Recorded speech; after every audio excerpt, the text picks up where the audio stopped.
बिस्मिल्लाहिर्रहमानिर्रहीम। अस्सलामुअलैकुम students, welcome to my YouTube channel bio with Musammir. How are you students? Hopefully all of you are fine.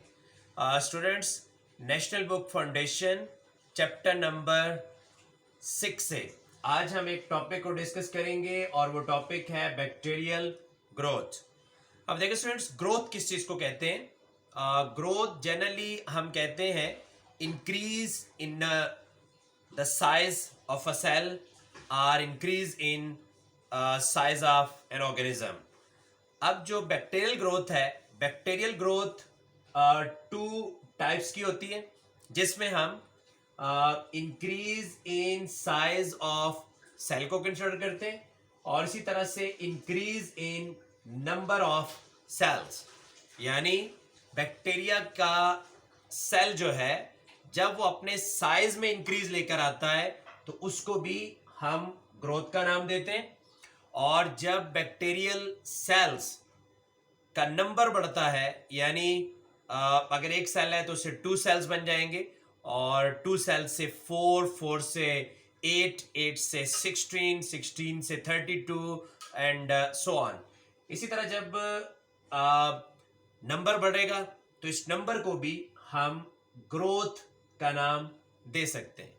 अब देखिए students, जो bacterial growth है इसको हम डिवाइड करते हैं 4 मेजर फेजेस में। यानी ये जो 4 मेजर फेजेस हैं ये बैक्टीरियल ग्रोथ कर्व्स के अंदर आते हैं। अब ये 4 मेजर फेजेस जो हैं ये कौन कौन से हैं? इसमें जो पहला फेज है उसको हम कहते हैं लैग फेज।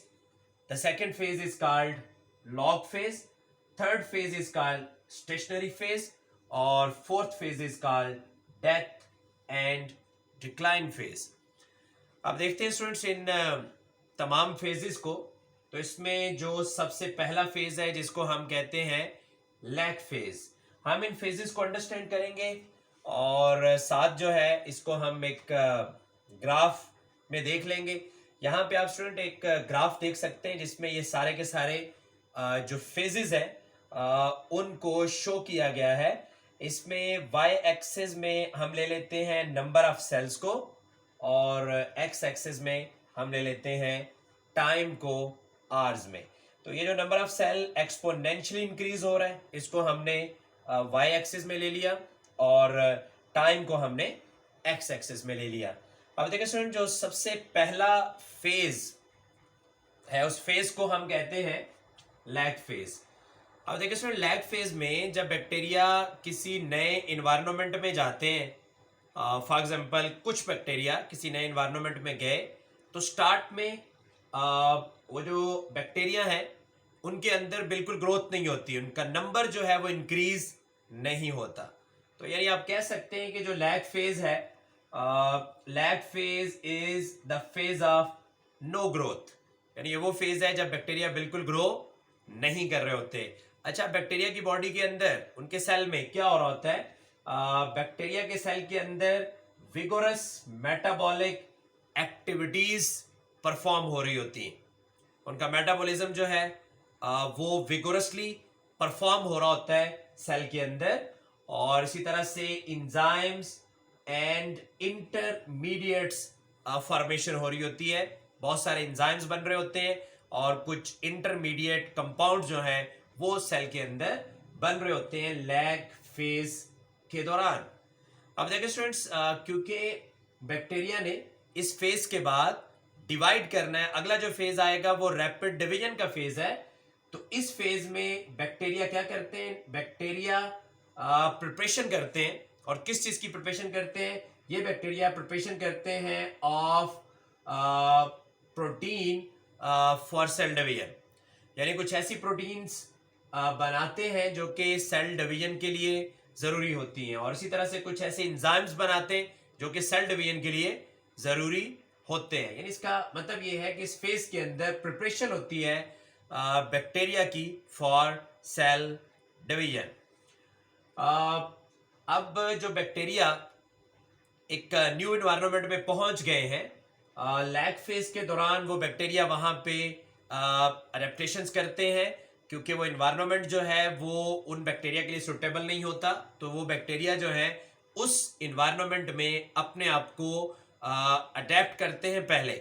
उसके बाद बैक्टीरिया के अंदर डिवीजन का फेज स्टार्ट हो जाता है, जिस फेज को हम कहते हैं लॉग फेज। अब देखिए स्टूडेंट्स, इस ग्राफ को अगर आप देखें तो इस ग्राफ में आपको ये 10⁻², और यहाँ पे ये फेज आपको नजर आ रहा है जिसको कहते हैं लैग फेज। और इस लैग फेज के बाद जो अगला फेज स्टार्ट होता है उस फेज को हम कहते हैं लॉग फेज। तो देखिए स्टूडेंट्स, लॉग फेज हम बेसिकली कह सकते हैं कि this one is the phase of rapid growth. ये रैपिड ग्रोथ का फेज है, और इस फेज के केस में बैक्टीरियल ग्रोथ होती है, बैक्टीरियल सेल डिवीजन होती है। और वो कैसे होती है? That cell division is exponential. और एक्सपोनेंशियल सेल डिवीजन का मतलब ये है कि इफ यू हैव 2 बैक्टीरिया, वो कन्वर्ट हो जाएंगे 4 में, and if you have 4 bacteria तो वो कन्वर्ट हो जाएंगे इनटू 8 में, 8 बैक्टीरिया कन्वर्ट हो जाएंगे 16 में, और 16 इनटू 32 एंड सो ऑन। अब इसमें देखिएगा कि ये जो ग्रोथ है लॉग फेज में, ये कंटिन्यू रहती है, और इस ग्रोथ की कंटिन्यूएशन रहेगी अंटिल न्यूट्रिशन डिप्लीशन। अब देखिए स्टूडेंट, जाहिर है वो बैक्टीरिया जिस एनवायरनमेंट में रह रहे हैं वहां पे न्यूट्रिशन मौजूद होगी, और वो इस न्यूट्रिशन को यूज करेंगे फॉर द ग्रोथ। और जब तक वो न्यूट्रिशन वहां पे मौजूद रहेगी, उस न्यूट्रिशन की डिप्लीशन नहीं हो जाती, बैक्टीरियल ग्रोथ जारी रहेगी। अब जो कंटिन्यूएशन होती है ग्रोथ की, वो कब तक होती है? इसमें 2 पॉइंट्स जो है वो मैंने यहाँ पे मेंशन किए हैं कि ये ग्रोथ कंटिन्यू रहती है अंटिल मीडिया बिकम एग्जॉस्टेड। यानी जिस मीडिया के अंदर ये बैक्टीरिया ग्रो कर रहे होते हैं, जब वो मीडिया एग्जॉस्ट हो जाता है, यानी उसमें से फूड वगैरह खत्म हो जाती है और शेल्टर भी बहुत कम हो जाती है, और बैक्टीरिया का आपस में कंपटीशन स्टार्ट हो जाता है, उस वक्त तक ये जो ग्रोथ है वो जारी रहती है, सेल डिवाइड करते रहते हैं। और दूसरी जो इसमें रीजन है वो है टॉक्सिक मेटाबोलाइट्स प्रोडक्शन। तो टॉक्सिक मेटाबोलाइट्स अगर प्रोड्यूस हो जाए तो तब भी ये ग्रोथ जो है वो स्टॉप हो जाएगी। अब देखिए स्टूडेंट्स, अगर आप इस एक्सपोनेंशियल ग्रोथ को लें, आप इस ग्राफ के अंदर देख सकते हैं कि एक लाइन जो है वो आपको यहाँ पे नजर आ रही है, और ये डायरेक्टली प्रोपोर्शनल रिलेशन आपको नजर आ रहा है। टाइम जैसे जैसे गुजरता जा रहा है, साथ ही नंबर जो है बैक्टीरिया का वो भी इंक्रीज होता जा रहा है। तो इस फेज को हम कहते हैं लॉग फेज। अब देखिए स्टूडेंट, ये जो लॉग फेज होता है, इस लॉग फेज में अगर हम इकोलाई बैक्टीरिया की एग्जांपल लें, तो इकोलाई बैक्टीरिया जो कि लैग फेज में फॉर एग्जांपल ओनली आप ये कह लें कि अगर 2 और 3 बैक्टीरिया वहां पे थे, तो ये जो बैक्टीरिया हैं वो 1000 बैक्टीरिया हो जाएंगे 180 मिनट्स में। अगर आप इकोलाई का केस जो है वो ले लेते हैं, तो बैक्टीरिया डिवाइड होके और 1000 के करीब बैक्टीरिया बना देंगे। इवन कि अगर एक बैक्टीरियम बी लैग फेज में है तो तकरीबन 1000 बैक्टीरिया बन जाएंगे 180 मिनट्स के अंदर। तो इसीलिए इस फेज को हम कहते हैं लॉग फेज।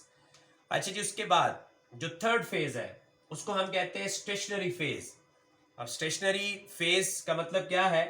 देखिए स्टूडेंट्स, जब बैक्टीरिया एक मीडियम के अंदर एक एनवायरनमेंट में ग्रो करेंगे, वहां पे फूड फिनिश हो जाएगी, और फूड के फिनिश होने के साथ साथ वहाँ शेल्टर भी कम हो जाएगी, बैक्टीरिया आपस में कंपीट करेंगे, कुछ टॉक्सिक मेटाबोलाइट्स भी प्रोड्यूस होंगे। तो ऐसा होगा कि बैक्टीरियल डेथ रेट इक्वल हो जाएगा बैक्टीरियल ग्रोथ रेट के, क्योंकि बैक्टीरिया की डेथ होना शुरू हो जाएगी और जब बैक्टीरिया मरना शुरू हो जाएंगे तो बैक्टीरियल डेथ रेट इक्वल हो जाएगा बैक्टीरियल ग्रोथ रेट के। और ये ऐसा होगा क्यों? ये इसलिए होगा क्योंकि एग्जॉस्टेशन हो गई है न्यूट्रिएंट की और उसके साथ साथ टॉक्सिक मटेरियल वहां पे अकमुलेट हो गए हैं। तो इससे होगा ये कि there will be cessation of growth वहां पे स्टॉप हो जाएगी और बैक्टीरिया का जो नंबर है वो कांस्टेंट हो जाएगा, बैक्टीरियल सेल काउंट कांस्टेंट हो जाएगा। तो आप अगर इकोलाई की एग्जांपल लें तो आप ये कह सकते हैं कि फॉर एग्जांपल 3000 बैक्टीरिया सिर्फ होंगे 180 या 360 मिनट्स के अंदर, यानी इनका नंबर जो है वो एक्सपोनेंशियली बढ़ेगा नहीं। तो ग्राफ में आप इस केस को देख सकते हैं, स्टेशनरी फेज को, और इसमें आप देख सकते हैं कि टाइम इंक्रीज होता जा रहा है लेकिन इनका जो नंबर है वो इंक्रीज नहीं हो रहा। अच्छा स्टूडेंट्स, लास्ट जो फेज है उसको हम कहते हैं डेथ एंड डिक्लाइन फेज। अब देखिए स्टूडेंट, डेथ और डिक्लाइन फेज के दौरान क्या होता है? अब डेथ एंड डिक्लाइन फेज के दौरान डेथ रेट मोर हो जाता है as compare to production rate, और मल्टीप्लिकेशन एंड हो जाएगी और सिर्फ वो बैक्टीरिया सरवाइव कर पाएंगे जो क्या कर सकते हैं, जो स्पोर्स बना सकते हैं या फिर सिस्ट फॉर्मेशन कर सकते हैं। ये प्रीवियस लेक्चर में मैंने आपको स्पोर्स और सिस्ट के बारे में बताया था। तो जो बैक्टीरिया स्पोर्स बना सकते हैं या सिस्ट बना सकते हैं वो सरवाइव कर सकते हैं। अब इसमें देखें स्टूडेंट्स, अगर हम इकोलाई की एग्जांपल लेते हैं तो तकरीबन 300 बैक्टीरिया आपको 360 टू 1800 मिनट्स के अंदर मिलेंगे, और ग्राफ में आप ये डेथ और डिक्लाइन फेज जो है उसको यहाँ पे आप ऑब्जर्व कर सकते हैं। तो स्टूडेंट्स, आज हमने डिस्कस किया है बैक्टीरियल ग्रोथ को, और हमने ये देखा कि जो बैक्टीरियल ग्रोथ है वो increase in size of cell और इसी तरह से increase in number of cell, इसको हम बैक्टीरियल ग्रोथ का नाम देते हैं। तो हमारा आज का लेक्चर यहीं तक था। आपसे इंशाल्लाह नेक्स्ट लेक्चर में मुलाकात होगी। मुझे इजाज़त दीजिए। टिल दैट टाइम, अल्लाह हाफिज़।